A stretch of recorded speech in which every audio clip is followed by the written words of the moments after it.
Many of our customers' primary pain is they just don't know what they don't know about their own infrastructure. We had a customer last week that thought that they had an endpoint detection program deployed. They had it deployed on 50 devices. Well, 49 of those devices were not communicating with the console for that tool.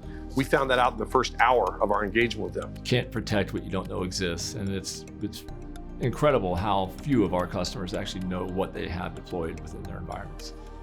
Virtualization has just compounded this problem now because you may have one physical host that represents a myriad of virtual hosts.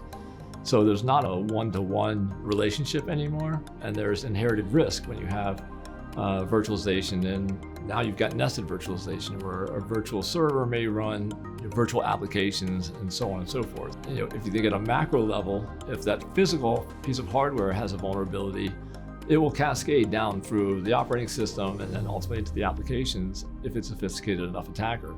And so our goal has always been to identify what's the highest point in that chain that we can usurp that process. UncommonX is looking for the root causes of cybersecurity vulnerabilities. We start by installing our UncommonX platform. It's a very small piece that installs in the customer's infrastructure. Many times it's a virtual appliance if they have that kind of environment, but if not, a very thin, simple appliance. And then that begins mapping the network immediately. Every device, all the feeds are coming in and out. Many times right there, we find things that the customer didn't even know about, because we let them know what they really have and what they really don't have.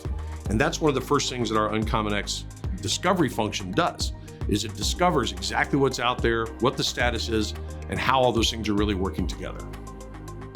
And within hours of the platform being deployed, data is already flowing. And from the moment the first event comes into the system, everything is already wired to get correlated against our intelligence space, normalized and stored.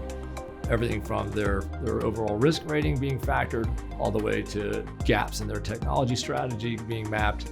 All that happens in almost near real time. In the areas of discovery, agentless discovery, asset inventory, these are not that sexy of technologies, but they are hugely critical in importance as it relates to the whole cyber objective.